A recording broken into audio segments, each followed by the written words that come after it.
अस्सलाम वालेकुम dear students, class 10th कैसे हैं? ठीक ठाक है। मुझे उम्मीद है कि आप खुश होंगे। और आज का जो टॉपिक है वो है 5.4 exercise.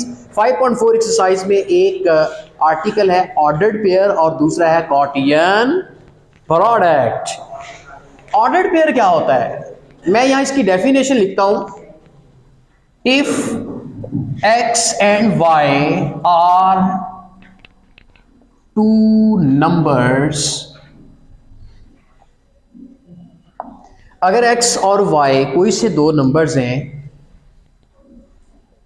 Which are written as X Y, ये देखें एक पेयर में लिखे गए। अगर ये दो नंबर x, y और ये छोटी ब्रैकेट में लिखे जाएं तो इसको हम कहते हैं is called ordered pair. In XY, order क्या है? असल में तरतीब। Order is important. जब यहां पर एक्स वाई लिखा है तो आप उसको वाई एक्स नहीं लिख सकते। ऑर्डर का मतलब तरतीब यहां पे जरूरी है। और इस पहले वाले को कहते हैं एक्स कोऑर्डिनेट और दूसरे वाले को कहते हैं वाई कोऑर्डिनेट। पहला एक्स कोऑर्डिनेट है, दूसरा क्या कहलाता है? Y coordinate. और ये बात याद रखें, X comma Y is not equal to Y comma X, ये बराबर नहीं हो सकता। ये इसके कुछ पॉइंट्स हैं कि जब दो नंबर्स लिखे जाएं इस शेप में, और इसको क्या कहते हैं? Ordered pair. पेयर का मतलब ये जोड़ा है, ऑर्डर्ड का मतलब तरतीब शुदा, यानी इसकी तरतीब को गलत नहीं कर सकते आप। In X Y order is important. इसमें एक्स क्या है? X coordinate. वाई क्या है? Y coordinate. मजीद एक बात ध्यान में रखिएगा, अगर एक्स वाई एक पेयर आर कॉमा एस के बराबर हो तो इसका मतलब ये x किसके बराबर है? r के बराबर। y किसके बराबर है? s के बराबर। ठीक है, तो ये था ऑर्डर्ड के बारे में, ऑर्डर्ड पेयर के बारे में कुछ बातें। अब हम आते हैं किसकी तरफ? कॉटियन प्रोडक्ट की तरफ। तो चलते हैं कॉटियन प्रोडक्ट की तरफ। If a and b are two sets, ठीक है, then A cross B is the set consisting ordered pair XY where X belongs to A and Y belongs to B। यानी कि A क्रॉस B एक ऐसा set बनेगा जिसमें तमाम pairs आएंगे जिनमें X बिलोंग्स करेगा सेट A को, Y बिलोंग करेगा सेट B को। मिसाल के तौर पे मैं मिसाल देता हूँ। मेरे पास एक सेट A है जिसके एलिमेंट हैं 1 2 3 और एक सेट B है जिसके एलिमेंट हैं A और B। अब आपने A क्रॉस B फाइंड करना है तो यहां पेयर्स बनेंगे। पेयर्स कौन से बनेंगे? कि जिनका हर पहला एलिमेंट A को बिलोंग करेगा, दूसरा एलिमेंट सेट B को बिलोंग करेगा। कैसे? अब जैसे 1A, ठीक है जी, फिर 1B ऐसे, फिर 2A, अगले पेयर में क्या आएगा? 2A, फिर क्या आएगा? 2B, फिर क्या है? 3A कॉमा फिर 3B। ऐसे पेयरिंग करनी है। ये आपने ब्रैकेट क्लोज यहां पे कर दिया। अब इसमें कितने पेयर्स बने? काउंट कीजिए। 1 2 3 4 5 6।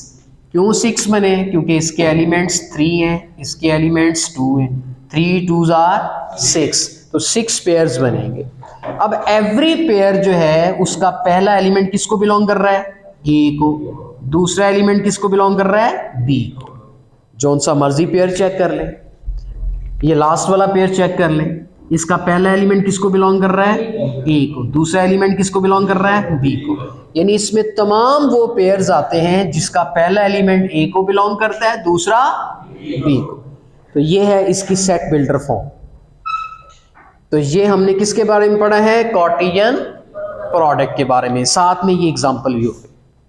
अब हम आते हैं इसकी एक्सरसाइज की तरफ। तो डियर स्टूडेंट्स, अब हम आ रहे हैं एक्सरसाइज 5.4 की तरफ। और 5.4 का पहला क्वेश्चन देखिए, इसमें एक सेट ए दिया हुआ है।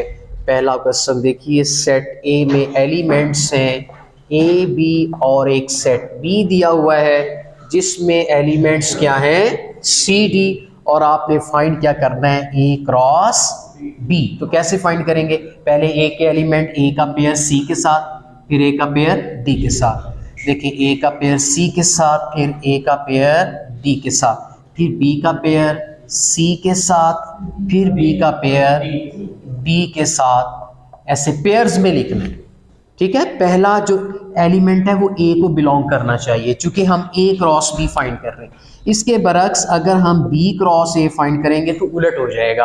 पहले बी के आएंगे, देखिए सी कॉमा, सी का पेयर ए के साथ, फिर सी का पेयर बी के साथ, फिर डी का पेयर ए के साथ, फिर डी का पेयर बी के साथ। तो इस तरह से ये क्रॉस बी और बी क्रॉस ए निकला है। अच्छा याद रखें, इसमें एलिमेंट्स कितने हैं? दो। इसमें कितने हैं? दो। दो दो बार कितना होता है? 4। तो अब देखिए 4 पेयर्स बनेंगे, 1 2 3 4। इधर भी 1 2 3 4। मतलब वही एलिमेंट आए हैं, फर्क यह है कि इधर ए पहले है सी बाद में, इधर सी पहले ए बाद में, इधर ए पहले डी बाद में, इधर डी पहले ए बाद में। वही एलिमेंट है, लेकिन फ़र्क ये है कि एक्स कोऑर्डिनेट उसका और है, जो उधर एक्स कोऑर्डिनेट है वो इधर वाई कोऑर्डिनेट बन गया। एंड ये बात जहन में रखिएगा कि A cross B is not equal to B cross A. क्यों? चूंकि हमें पता है कि एक्स वाई पेयर कभी भी इक्वल नहीं होता वाई एक्स के, ठीक है। तो उसके पेयर्स और इसके पेयर्स में बहुत फर्क है, इसलिए क्रॉस बी क्रॉस ए के भी इक्वल नहीं है। तो चलते हैं हम नेक्स्ट क्वेश्चन की जानिब। तो डियर स्टूडेंट्स, जो क्वेश्चन नंबर 2 है, इसमें देखें हमारे पास B क्रॉस B है। मैं B क्रॉस B कैसे सॉल्व करूंगा बेटे? पहले मैं सेट B लिखूंगा। क्या है सेट B मेरे पास? -1 एंड 3। मैं 2 दफ़ा लिख लेता हूँ, -1 एंड 3। तो B मेरे पास 2 दफ़ा। आपने इसको कैसे मल्टीप्लाई करना है? जी कीजिए, -1 -1 -1 3 3 -1 एंड 3 इसे कहते हैं B cross B। Is it clear? इसी तरह A क्रॉस A भी निकाला जा सकता है। तो अब हम चलते हैं क्वेश्चन नंबर 3 की तरफ। क्वेश्चन नंबर 3 में ये इंपॉर्टेंट शॉर्ट क्वेश्चंस आते हैं। क्वेश्चन नंबर 3 में देखें, A-4 comma B-2 equal to 1। उसके बाद अगला क्वेश्चन है 2A + 5 comma 3 is equal to 2 comma B-4। और एंड पे है, यहाँ पे 7 है। और एंड वाला देखिए 3 - 2A comma B-1 is equal to A-7 comma 2B plus. इनको सॉल्व करना है, इनको क्या करना है? सॉल्व।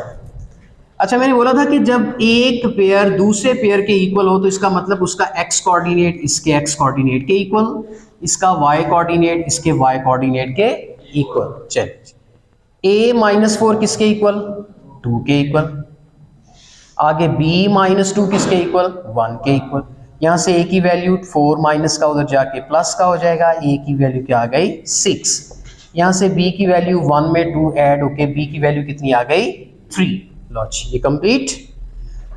इसी तरह सेकंड पार्ट देखें, पहला एक्स कोऑर्डिनेट, इधर एक्स कोऑर्डिनेट के इक्वल रख लेना है, 2a + 5 = 7। इसका y कोऑर्डिनेट इसके y कोऑर्डिनेट के इक्वल रख लें, 3 = b - 4। 2a = ये जो 5 है 7 में से माइनस हो गया तो कितना बन गया, 2a = 2/2। 2 से कट के a किसकी वैल्यू क्या आ गई, 1। इसी तरह माइनस के 4 को उठाएंगे, 3 की तरफ लेके आएंगे, यहाँ से b कितना आता है, 4 and 3 7। ये क्वेश्चन भी कंप्लीट। अब लास्ट पे आइए, इसका ये x कोऑर्डिनेट आपस में इक्वल हो गया, 3 - 2a = a - 7। y coordinate b -1 है, इधर y कोऑर्डिनेट क्या है, 2b + 5। तो यहाँ से 3 में 7 इधर आके चूंकि माइनस का था, इधर आके प्लस का हुआ है, ये माइनस का 2 है, इधर आके प्लस का हुआ है, तो ये बन गया 10 = 3a। 10/3 = a। आइए b की तरफ। डियर स्टूडेंट्स, -1 है, ये 5 इधर आ गया तो माइनस का हो गया, 2b में से b उधर जाके क्या हो गया, माइनस का। -6, 2b में से b निकल गया, b रह गया, तो b की वैल्यू क्या आ गई, -6। इस तरीके से हमारे तीनों पार्ट्स, और ये इंपॉर्टेंट है, इंपॉर्टेंट शॉर्ट क्वेश्चंस हैं। Is it clear? तो चलते हैं नेक्स्ट क्वेश्चन की जानिब। तो डियर स्टूडेंट्स, अब हम क्वेश्चन नंबर 4 की जानिब बढ़ रहे हैं। क्वेश्चन नंबर 4 देखें, x क्रॉस x। तो देखिए a आगे है BA, फिर है CA और फिर है DA। तो कहता है x का सेट अलग करना है आपने। भाई जो पहले एलिमेंट्स होते हैं ना, ये देखिए x × y, x और y अलग अलग करने हैं, क्योंकि जब x और क्रॉस y किया है, आंसर लिखा हुआ है, रकमें अलग-अलग करनी, सेट्स अलग-अलग करनी। पहले हमने क्या किया था, x का सेट होता था, y का सेट होता था, हम x क्रॉस y फाइंड किया था हमने, अब अलग-अलग करने। तो बड़ी सीधी सी बात है, जो पहले एलिमेंट हैं वो x के हैं, A B C सिंगल कर देने, पेयर तो बाद में बने हैं ना। अब बाकी जो बचता है A रिपीट हो रहा है, तो इसका मतलब y में सिर्फ एक ही एलिमेंट A आएगा। ओके, एक ही दफा लिखना है y में। तो इस तरह x और y हमने सेपरेट कर दिए जी। नहीं 4 पावर नहीं आएगी। आप देखें ना, अब x क्रॉस y बना के देखें तो क्या आएगा, AA BA CA DA। ये दूसरी तरह मल्टीप्लाई नहीं करनी, ये कॉमा डाल के पेयर बनाना है। अब a को a से मल्टीप्लाई करके a स्क्वायर नहीं बनाना, a, रहना है। तो चलते हैं क्वेश्चन नंबर 5 की तरफ। क्वेश्चन नंबर 5 में कहता है, if x is equal to, x कितना दिया हुआ है, if x is equal to a b c बस, and y is equal to d e। कहता है find the number of elements, number of elements बताने हैं, ठीक है, किस में, इन x cross x, x cross y में बताने हैं। Number of elements y cross x में बताने हैं। फिर number of elements x cross x में बताने हैं, ठीक है। आपने एक तरीका तो ये है ना कि x क्रॉस y आप फाइंड आउट करें, पूरा सेट बनाएं। पूरा सेट नहीं बनाना, आपने जस्ट उस सेट के अंदर जितने पेयर्स आने हैं उनकी तादाद बतानी है। बड़ा आसान तरीका है। x में कितने नंबर ऑफ पेयर्स हैं, 3, y में कितने हैं, 2। अब आपने क्या करना है, 3 को 2 से मल्टीप्लाई करके आंसर क्या आ गया, 6, यानी 6 पेयर्स बनेंगे बस। इसी तरह यहां पे आ जाए, number of elements in y cross x, y में कितने एलिमेंट, 2 मल्टीप्लाई x में कितने एलिमेंट हैं, 3, तो ये कितना बन गया, 6। इसी तरह x में कितने एलिमेंट हैं, 3 मल्टीप्लाई फिर x है, फिर आप 3 ले लें, 3 3 = 9। आपने इनके नंबर ऑफ एलिमेंट्स बताने हैं, कोई ज़रूरत नहीं है कि पूरा सेट बनाए और पूरे पेयर्स बनाएं, लेकिन आपने सिर्फ उनके पेयर्स की तादाद बतानी है कि उस सेट में क्या है। तो इस तरीके से आपने क्वेश्चन नंबर 5 सॉल्व करना है। तो मुझे उम्मीद है कि आज की एक्सरसाइज आपको समझ आ चुकी होगी। तो नेक्स्ट लेक्चर तक आपसे इजाज़त चाहते हैं। अल्लाह हाफिज़।